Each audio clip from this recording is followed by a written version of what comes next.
صلی اللہ رسول کریم اعوذ باللہ بسم اللہ الرحمن الرحیم۔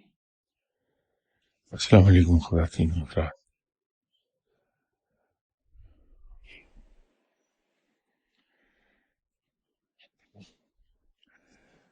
تصوف میں ایک چیز کا ذکر بہت کثرت سے ہوتا ہے، وہ ہے کرامت۔ اور ہم لوگ کسی کی انسان کی ولایت کے درجات کا تعین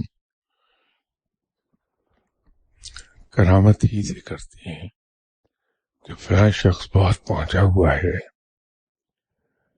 اس کی ہم نے یہ کرامت دیکھی، یہ کرامت دیکھی، یہ کرامت دیکھی۔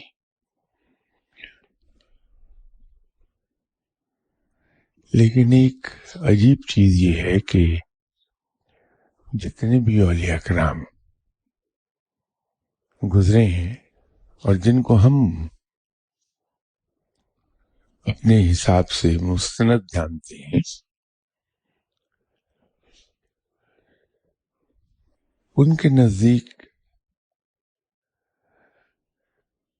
کرامات کوئی معنی نہیں رکھتے۔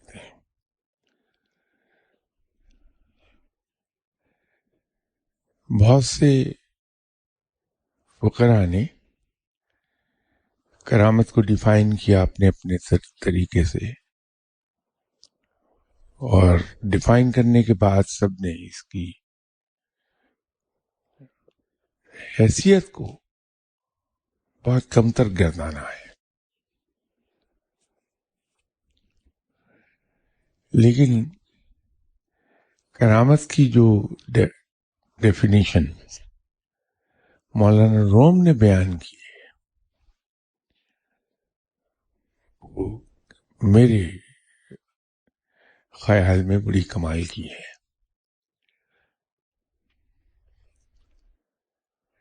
مولانا روم سے کسی نے پوچھا کہ صاحب یہ کرامت کیا ہوتی ہے، تو مولانا روم نے جواب دیا کہ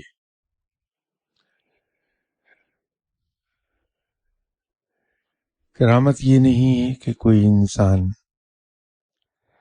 ایک جگہ سے دوسری جگہ پلک جھپکنے میں پہنچ جائے۔ تو انہوں نے مثال دی کہ کوئی شخص فی الفور یہاں سے خانہ کعبہ جا پہنچے تو ہم اس کو کرامت نہیں سمجھیں گے، کیونکہ یہ کرامت تو ہوا میں بھی ہے کہ ہوا بڑی جلدی ایک جگہ سے دوسری جگہ پہنچتی ہے۔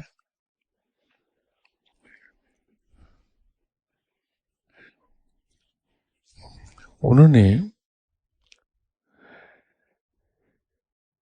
کرامت اس کو کہا ہے کہ کوئی شخص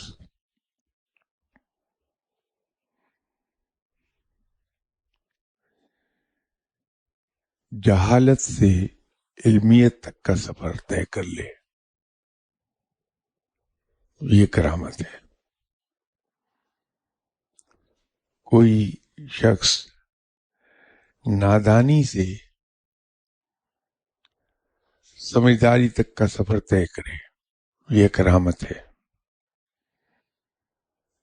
ان کا فرمانا یہ ہے کہ انسان حالت انسانی میں آنے سے پہلے مٹی تھا، جمادات، عالم جمادات میں تھا، یا حالت جمادات میں تھا۔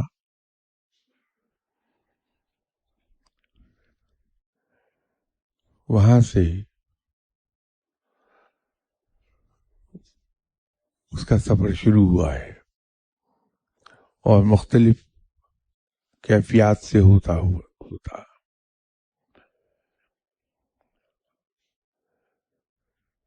عالم حیوانات میں پہنچا اور وہاں سے عالم انسان۔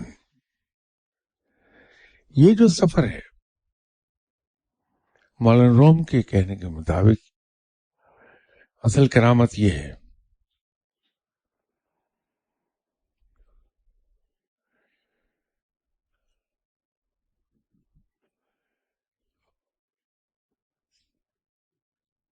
ہم لوگ کہیں کسی فقیر کے پاس جا کے بیٹھتے ہیں، ان سے بات چیت کرتے ہیں، بڑے پسند آ جاتے ہیں ہمیں کہ واقعی یہ صاحب علم ہے. اب ہم اس کے پاس بیٹھتے ہیں، شاگردی اختیار کرتے ہیں، تو کچھ ہی عرصے کے بعد یا تو انسان کے اپنے دل میں خیال آتا ہے یا لوگ اس کو توجہ دلاتے ہیں کہ اتنے عرصے سے یہاں تم جا کے بیٹھ رہے ہو تو تمہیں کیا ملا آج تک. یا خود انسان سوچتا ہے کہ میں اتنے عرصے سے یہاں بیٹھ رہا ہوں تو میں نے حاصل کیا کیا.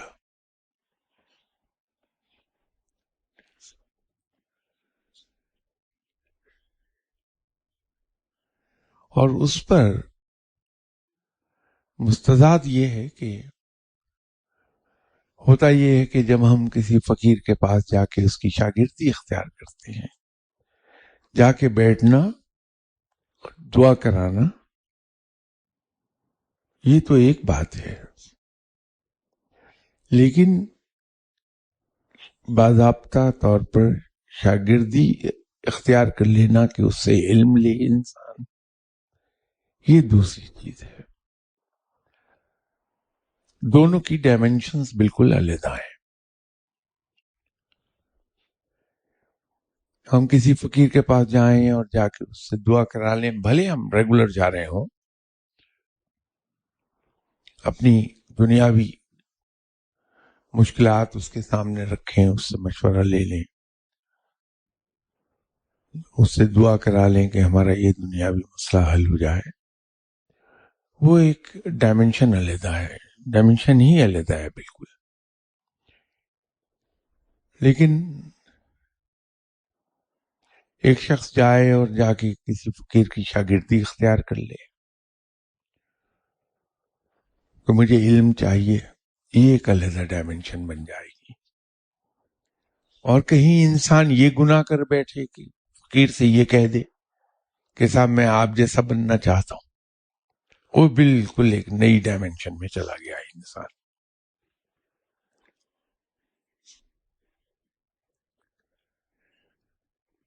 تو جب ہم فقیر کے پاس اس ارادے سے چلے جاتے ہیں کہ میں آپ جیسا بننا چاہتا ہوں، آپ کی طرح میں اللہ کی راہ پہ لگنا چاہتا ہوں، مجھے آپ کی طرح اللہ کا قرب چاہیے، تو پھر اس فقیر کی توجہ آپ کے قلب پر ہو جاتی ہے.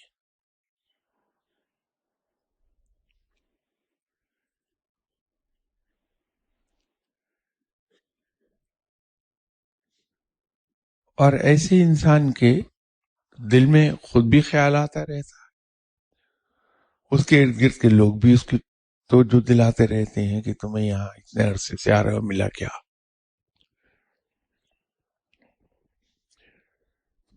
جیسے میں نے عرض کیا کہ نہ صرف یہ کہ لگتا ہے مجھے کچھ ملا نہیں، بلکہ اس کے برعکس ایک اور سلسلہ شروع ہو جاتا ہے کہ انسان کے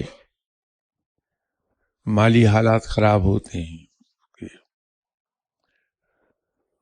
اس کے سوشل سرکل میں کافی اس پہ زد پڑتی ہے اور اس کا سوشل سرکل محدود ہونے لگتا ہے. تو گین کرنا تو بڑی دور کی بات ہے، انسان کو اپنے نقصان یاد آنے لگتے ہیں کہ جب میں یہاں آیا تھا تو میں تو روپے پیسے میں کھیلتا تھا، دوست احباب چاروں طرف تھے، میل ملاقات تھی، تعلقات تھے، عزیز رشتہ داروں میں میں بڑا پاپولر تھا، تو یہ تو سب میرے ہاتھ سے گیا، تو میں نے لیا کیا یہاں آ کے؟ گمایا ہے.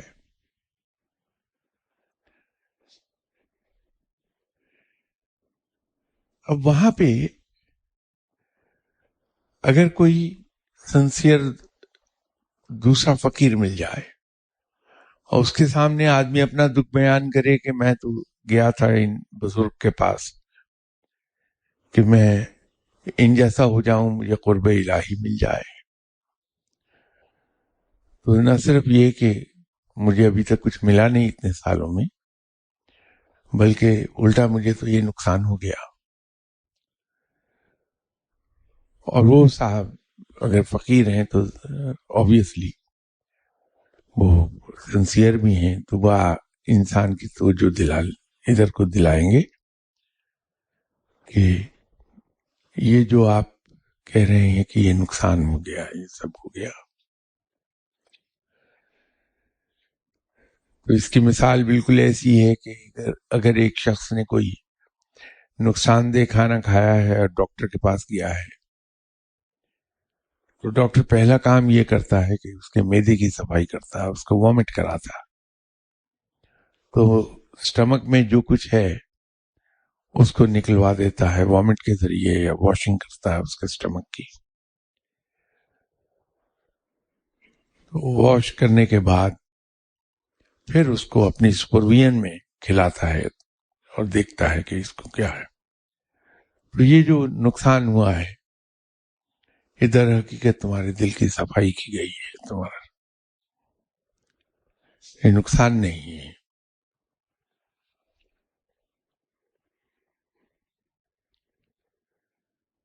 مولانا روم نے اس سلسلے میں ایک مثال دی. یہ جو اس طرح کا نقصان ہوتا ہے کسی فقیر کے پاس جا کے شاگردی میں بیٹھنے پر، تو اس کی انہوں نے مثال دی کہ کسی درویش کے پاس ان کے جو شاگرد تھے، انہوں نے ادھر ادھر سے پیسوں کا بندوبست کیا اور کھانا لے آئے، خود بھی کھایا، درویش کو بھی کھلایا. تو نیکسٹ ڈے اٹھ کے درویش نے اپنے اس شاگرد سے کہا کہ یہ تم نے کیا کھانا مجھے کھلا دیا تھا، کہ آج میں ناپاک ہو گیا. اس نے کہا کہ میں تو فلاں جگہ سے کھانا لیا تھا.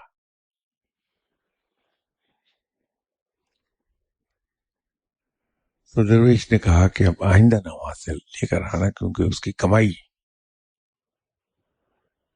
مشکوک ہے کہ اس کے کمائی کا کھانا کھا کے میری کیفیات شیطانی ہو گئی، وہ پاکیزگی نہیں رہی. تو وہ وامٹ کرتا ہے انسان، جو کچھ اس کے پاس پہلے سے جمع شدہ ہوتا ہے وہ جانے لگتا ہے.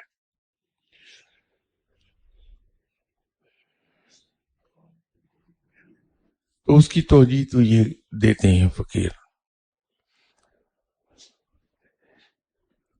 اور جہاں تک علم کی بات ہے تو فقیر یہ پوچھتا ہے، اس کو کہتا ہے کہ جب تم اپنے مرشد کے پاس جا کے بیٹھنے لگے تھے، اس وقت کی اپنی ذہنی کیفیات یاد کرو، اور جو کچھ آج ہو اس کو، اس سے موازنہ اس کا کر لو.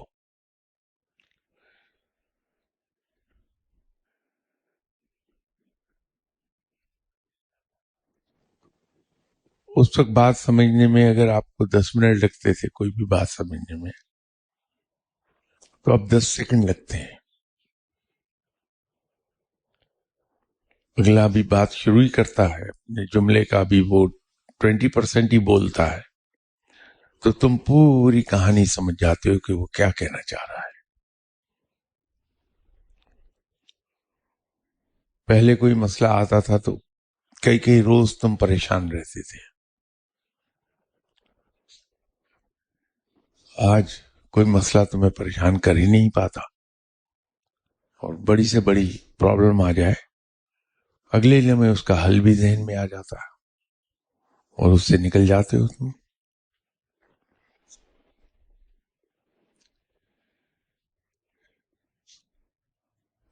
پہلے ذرا ذرا سی بات تمہیں پریشان کر جاتی تھی، نقصان ذرا سا بھی تمہیں دکھ دیتا تھا کئی روز تک کہ میرا یہ نقصان ہو گیا.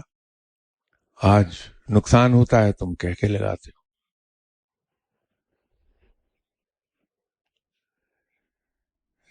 پہلے یہ فکر ہوتی تھی کہ یہ ضرورت آن پڑی ہے کیسے پوری ہوگی، اور تم لوگوں کے پاس ہاتھ پھیلاتے تھے جا کے کہ میری یہ ضرورت آن پڑی ہے قرض دے دو.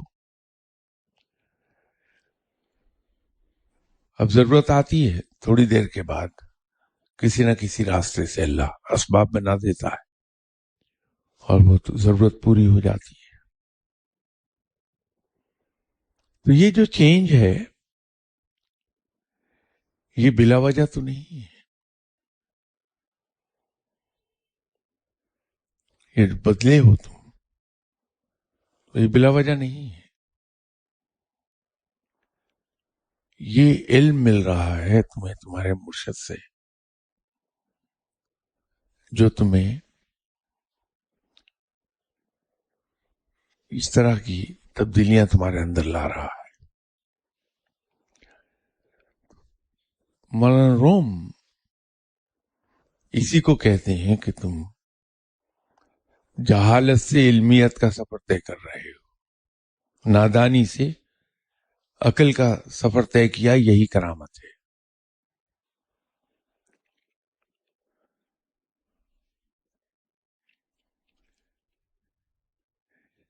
فرق یہ ہے کہ ہمیں اس نقطے کو ہمیشہ ذہن میں رکھنا چاہیے. میں نے یہاں کافی دیر پہلے جناب حضرت بھائی عزیز بستامی رحمۃ اللہ علیہ صاحب کا ایک قصہ بیان کیا تھا کہ جناب حضرت بھائی عزیز بستامی رحمۃ اللہ علیہ علمیت کی انتہائی بلندی پر ہیں. ان کے بارے میں جناب حضرت جنید بغدادی رحمۃ اللہ علیہ صاحب کا فرمان یہ تھا کہ بھائی عزیز کی حیثیت اولیاء کرام میں وہی ہے جو انگوٹھے میں نگینے کی ہوتی ہے.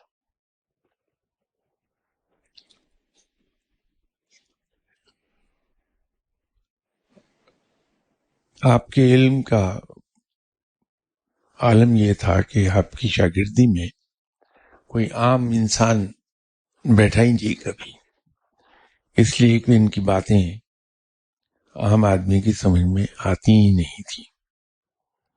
تو آپ کے جتنے بھی شاگرد تھے وہ سبھی بہت بلند پایا علماء تھے.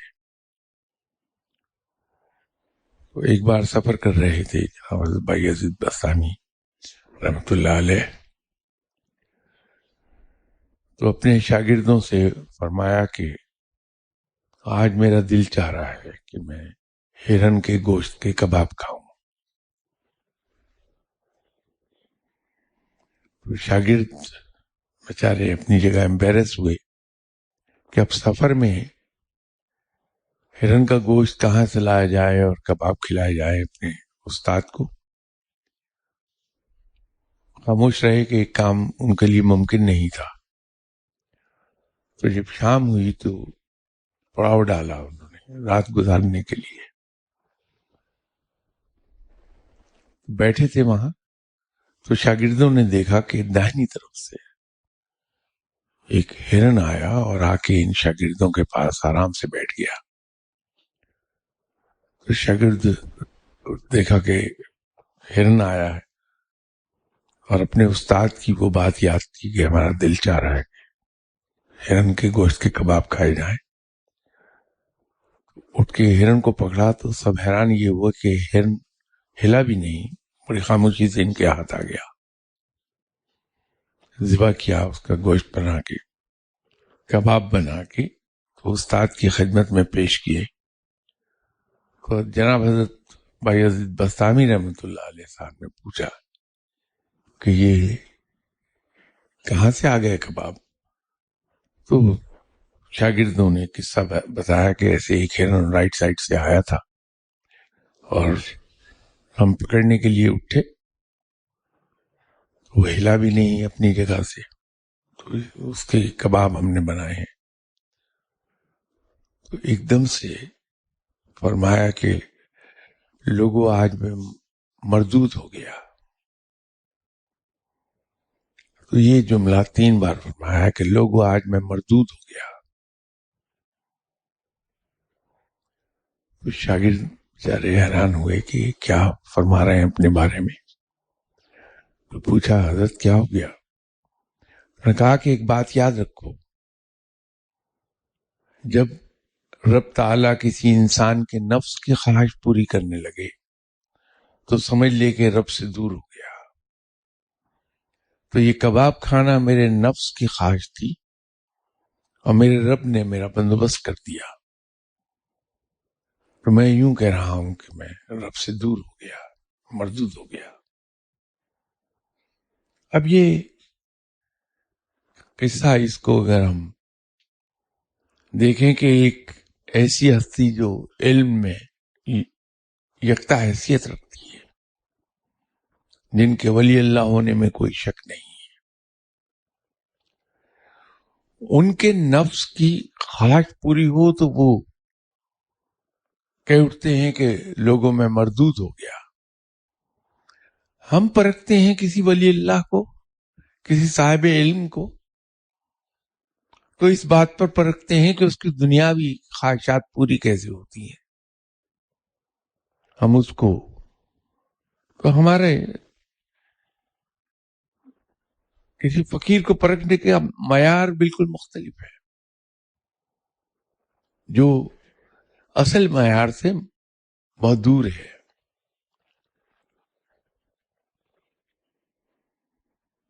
جب ہم کسی فقیر کے پاس جا کے بیٹھتے ہیں تو ہمیں اسی کی جستجو رہتی ہے کہ اس کی کوئی کرامت دیکھیں ہم، یہ ہمیں غیب کی خبر دیتا ہے یا نہیں دیتا ہے، اس کی دعا پوری ہوتی ہے یا نہیں پوری ہوتی. یہ ہم نے اپنا ایک معیار خود گھڑا ہوا ہے. اصل میں ہونا یہ چاہیے کہ اگر ہم نے کسی فقیر کی صحبت اختیار کی ہے تو ہم یہ دیکھیں کہ ہم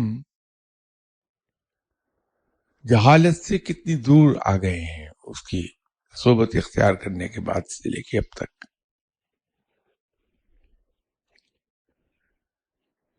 کتنے نکتے ہیں جو ہمارے ذہن میں کلیئر ہو گئے ہیں.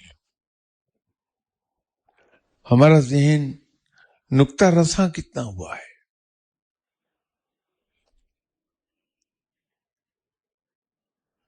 ہمارے دل سے دنیا کی محبت پوری طرح نکلی ہے یا نہیں نکلی ہے.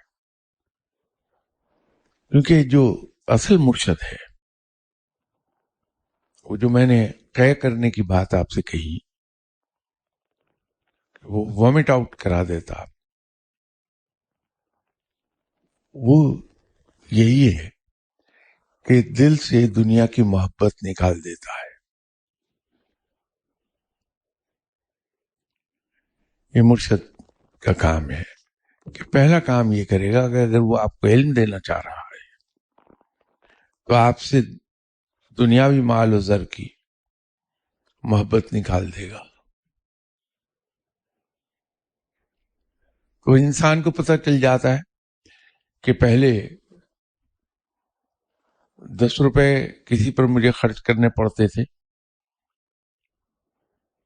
تو میں دل میں سوچتا تھا کہ کیا مصیبت آ گئی میرے اوپر، بلا وجہ کا خرچہ آ گیا. اب دشمن کو دیکھتا ہوں کہ اس کو ضرورت ہے تو بڑی خوشی سے جو جیب میں ہے نکال کے اس کی جیب میں خاموشی سے ڈال دیتا ہوں. اور اگر مرشد آپ کے بہت ہی بلند پایا ہیں تو پھر دشمن کی جیب میں بھی اس انداز میں ڈالا جاتا ہے کہ دشمن یہ سمجھے کہ اس نے بہت بڑا احسان کر دیا آپ پہ، آپ کا وہ نذرانہ قبول کر کے. پھر وہ لیول بہت اوپر کا لے جاتا ہے انسان. کیونکہ علم آپ کے لیے نافع ہو ہی نہیں سکتا تب وقت کہ دل سے دنیا کی محبت نہ نکل گئی ہو، دنیاوی مال و زر کی۔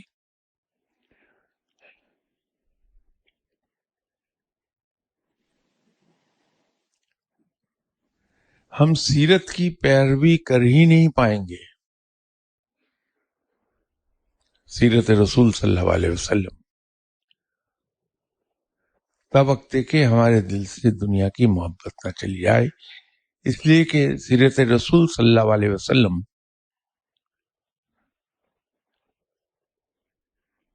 قربانی اور ایثار ہی پر مبنی ہے۔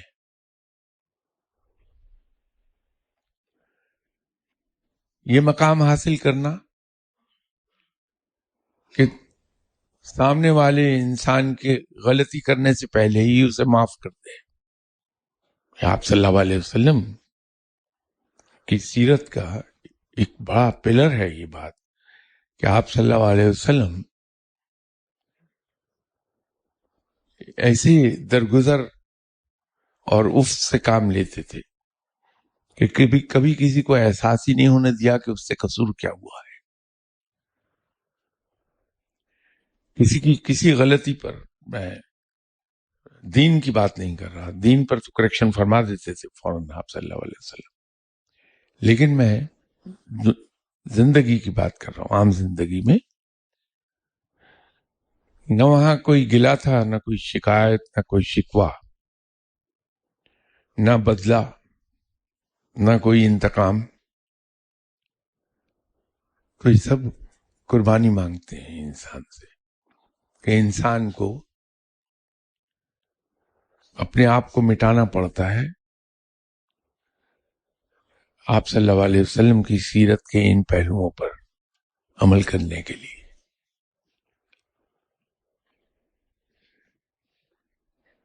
خود بھوکے رہ کے دوسروں کو کھانا کھلانا، یہ ہم سے ایثار اور قربانی مانگتا ہے۔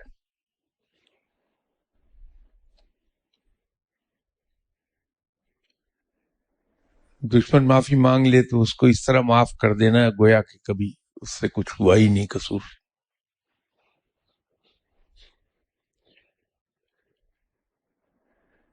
آپ صلی اللہ علیہ وسلم نے جس عظمت کا کو ڈیمونسٹریٹ کیا فتح مکہ پر،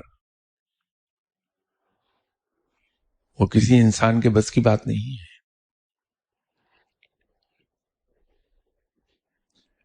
تو یہ چیز پیدا ہی اس وقت ہوگی جب انسان کو کہ دل سے دنیا کی محبت نکل جائے، انسان کو دل سے یہ یقین آ جائے، زبان سے نہیں، زبان سے تو ہم سبھی کہہ دیں گے کہ سب یہ یقین آ جائے دل میں کہ سب عزتیں اللہ ہی کے لیے ہیں، ہاں جسے وہ چاہتا ہے عزت عطا فرماتا ہے، اور جس کو رب تعالیٰ عزت عطا کرنے لگے ساری دنیا مل کے بھی اس سے عزت نہ چھین سکتی ہے، نہ اس آتی ہوئی عزت کو روک سکتی ہے ساری دنیا مل کے بھی، اور جسے رب تعالیٰ عزت نہ دینا چاہے ساری دنیا مل کر بھی اس کو عزت نہیں دے پائے گی۔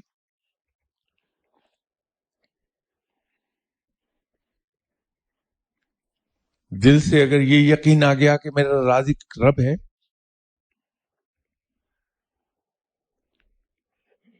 تو دل سے سارا خوف نکل جاتا ہے، کیونکہ ہم میں سے سبھی لوگ اسی بات سے ڈرتے ہیں دوسروں سے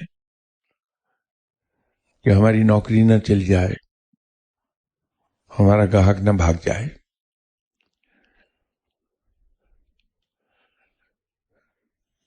کوئی ہمیں بدنام نہ کر دے، اور تیسری چیز جس سے ہم خوفزدہ ہوتے ہیں کہ ہمیں کوئی جان سے مار دے گا۔ تو اگر دل سے یہ یقین آ گیا کہ زندگی اور موت تو صرف رب کے ہاتھ میں ہے، دل سے یقین آنا ضروری ہے، تو وہ خوف بھی نکل جاتا ہے کہ کوئی شخص مجھ سے میری زندگی چھین نہیں سکتا،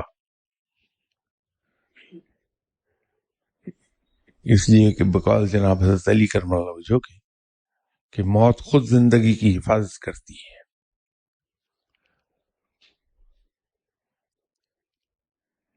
تو جب یہ دل سے یہ مرشد نکالے گا، دل کی صفائی کر دیتا ہے، انسان کو پتہ بھی نہیں چلتا کہ کب میرے اندر یہ چینجز آ گئی. تو اگر آپ نے اپنے مرشد کو پرکھنا ہے، اس کی کرامت دیکھنی ہے، تو یہ کرامت دیکھیے کہ اپنے پاس بیٹھنے والوں کے دلوں سے آپ کے مرشد نے دنیا کی محبت کس طرح نکالی ہے، اور پھر کس طرح سے غیر محسوس طریقے سے علم آپ میں انجیکٹ کیا ہے کہ آپ کی ایک ٹوٹل ٹرانسفارمیشن ہوئی ہے.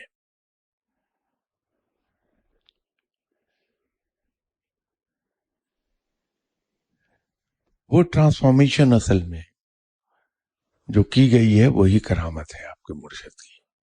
اصل کرامت وہی ہے. باقی جو کرامات ہم ڈھونڈتے ہیں وہ تو آپ کو غیر مسلموں میں بھی مل جائیں گی، کافر میں بھی مل جائیں گی. یہ سادھو کافر ہی تو ہیں. ہندو کا جو سادھو جو ہوتا ہے مشرک ہے، وہ اس میں بھی مل جائے گی. بدھ مت کے پیروکار ہیں، ان کو دیکھیے 40 دن تک قبر میں بند رہتے ہیں، اس کے بعد پھر جی اٹھتے ہیں. ایک کرامت ہے. تو اگر وہ کرامات ہم ڈھونڈ رہے ہیں تو وہ تو پھر ہمیں کہیں سے بھی مل جائیں گے. اصل کرامت یہ ہے.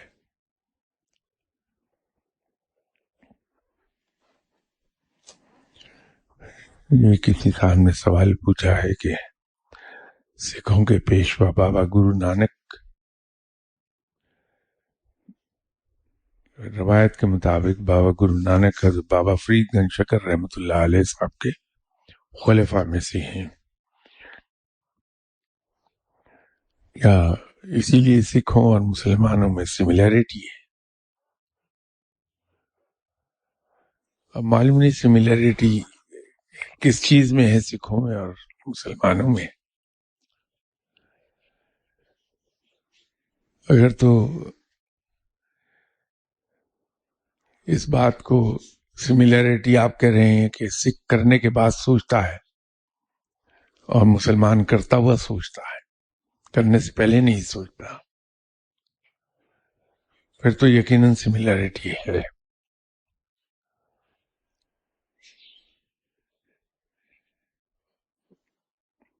بابا گرو نانک صاحب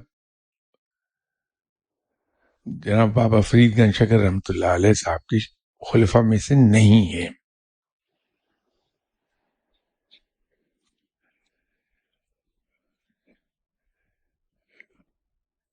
یہاں ایک زمانے میں قادیانیوں کے جو روحانی پیشوا ہیں، جنہوں نے نبوت کا جھوٹا دعویٰ کیا تھا، ان کے بارے میں ذکر کرتے ہوئے میں نے عرض کیا تھا کہ علم ان کے پاس تھا لیکن پھر بھٹک گئے اس لیے کہ ان کو گائیڈ کرنے والا کوئی نہیں تھا. تو کچھ اس طرح سے بھٹکے کہ مرتد ہو گئے.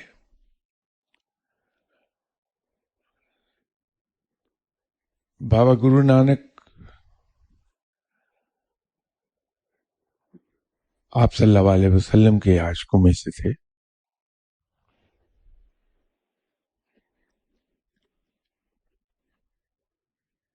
لیکن اسلام کی تعلیمات سے بے بہرا رہی. بابا فرید گنج شکر رحمۃ اللہ علیہ صاحب کو انہوں نے بہت مہان گردانا، اسی لیے ان کے مذہبی کتاب، سکھوں کی مذہبی کتاب میں بابا فرید گنج شکر رحمۃ اللہ علیہ صاحب کا کلام 70% کے قریب ہے.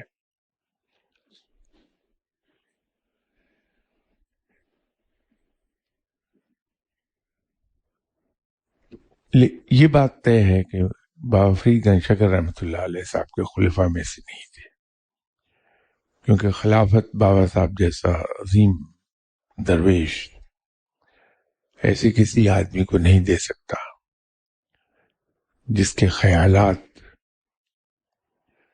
اس طرح بھٹکے ہوئے ہوں۔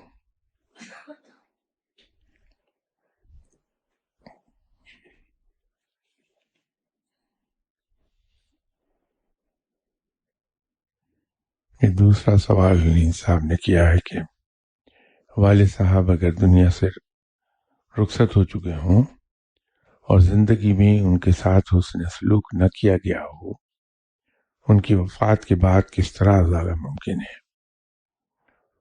بہت آسان سا کام ہے کہ اپنے والد صاحب کی ایصال ثواب کے لیے، ان کی روح کے ایصال ثواب کے لیے کوئی صدقہ جاریہ قائم کر دے۔ اگر وہ ہمت نہ ہو تو صدقہ و خیرات اس نیت سے کریں کہ اللہ کے نام پر صدقہ و خیرات کریں، لیکن نیت یہ ہو کہ اس کا ثواب میرے والد صاحب کی روح کو پہنچے، مسلسل ان کی مغفرت کی دعا کرتے رہیں۔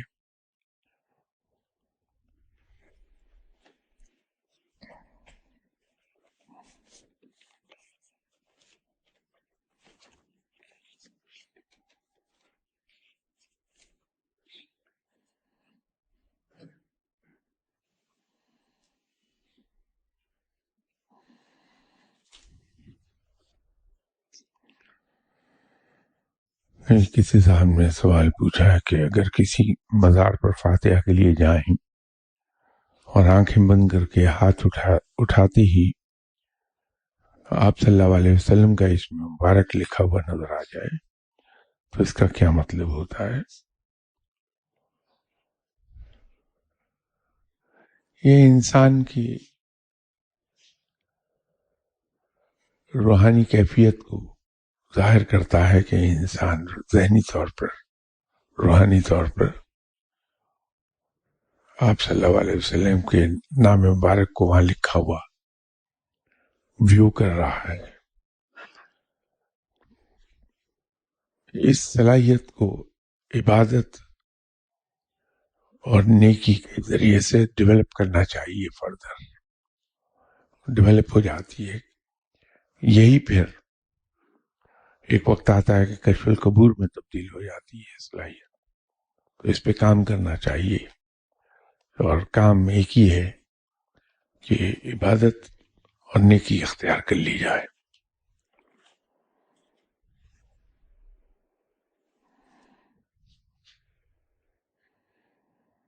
یہ کسی صاحب نے پوچھا کہ جناب والا الملک الحق کی وضاحت کر دیں۔ میں انشاءاللہ نیکسٹ ٹائم شروع ہی اس بات سے کروں گا،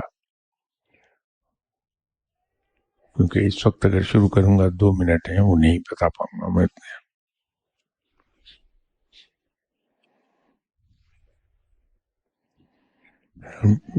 کسی صاحب کا سوال، what are black holes, how many dimensions are there, or black holes gateways to other dimensions؟ اس کو نیکسٹ ٹائم کے لیے رکھنا پڑے گا کہ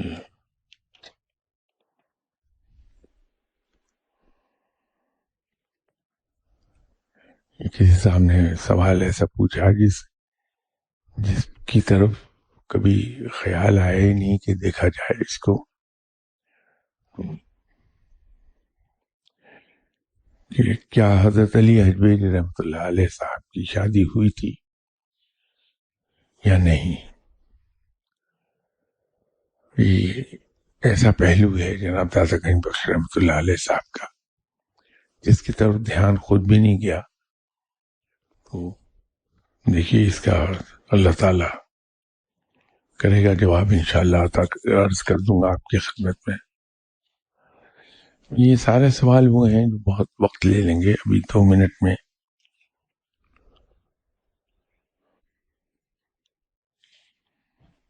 یہ انشاءاللہ نیکسٹ ٹائم ان پہ بات کرتے ہیں. اس وقت تک کے لیے اجازت. السلام علیکم.